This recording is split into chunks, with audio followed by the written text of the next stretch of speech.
бо дастгирии бевосита ва ҳамешагии асосгузори сулҳу ваҳдати миллӣ пешвои миллат президенти ҷумҳурии Тоҷикистон муҳтарам Эмомалӣ Раҳмон дар баробари дигар соҳаҳои рушди воқеии иқтисодиёт дар давлаи соҳибистиқлолии мамлакат соҳаи энергетика низ рушди бемайлони худро таъмин намуд.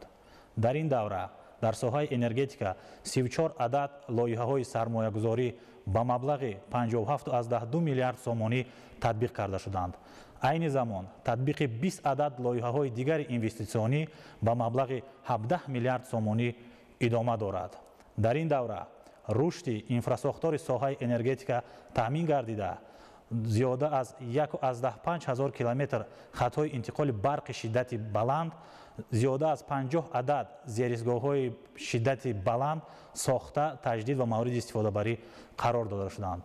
Дар баробари ин бо мақсади таъмини талаботи рӯзафзуни аҳолии ҷумҳурии Тоҷикистон ва соҳаҳои иқтисодиёту иҷтимоиёт бо энергияи барқ, таҷдид, сохтмон ва аз навсозии нерӯгоҳҳои барқии хурду калон дар ин давра ба роҳ монда шуд. аз ҷумла айни замон дар баробари сохтмони нерӯгоҳи барқии обии Роғун бо иқдори 3600 мегаватт, сохтмони нерӯгоҳи барқии обии Себзор бо иқдори 11 мегаватт, ҳамчунин таҷдиду аз навсозии нерӯгоҳҳои барқии обии Норак, Қайроқум, Сарбанд идома дорад. нерӯгоҳи барқии обии Норак яке аз нерӯгоҳҳои асосии низомсоз дар низоми энергетикии ҷумҳурии Тоҷикистон ба ҳисоб меравад.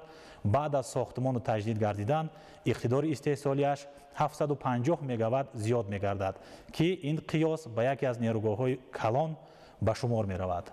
ҳамчунин новобаста аз корҳои анҷом додашуда дар соҳаи энергетика дар ин давра бо дар назардошти рушди соҳаҳои иқтисод ва иҷтимоиёт зиёдшавии истифодабарии энергияи барқ аз ҳисоби тамоми гурӯҳи истифодабарандагон ба қайд гирифта мешаванд.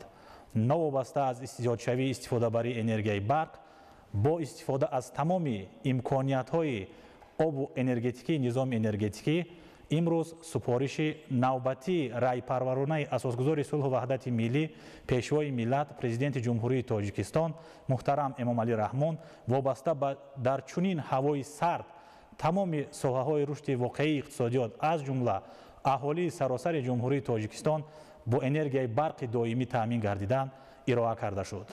дар баробари ин дар назди кормандони соҳаи энергетика супоришҳои мушаххас вобаста ба дар ҳолати омодабош қарор додани тамоми инфрасохтор, таъсиси ситодҳои доимамалкунанда ва таъмини фаъолияти боэътимоди низоми энергетикӣ дар ин давраи сардтарини мавсими зимистон дода шудааст.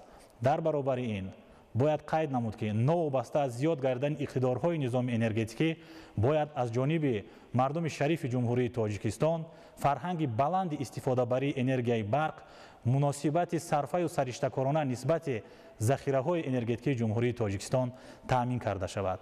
танҳо дар ҳолати муносибати сарфакоронаю сариштакорона зоҳир намудани истифодабарандагони энергияи барқ ба соҳаи энергетика, кормандони соҳаи энергетика бо истифода аз тамоми захираҳои мавҷуда талаботи тамоми соҳаҳои ҷумҳурии Тоҷикистонро дар чунин ҳавои сард таъмин хоҳад намуд.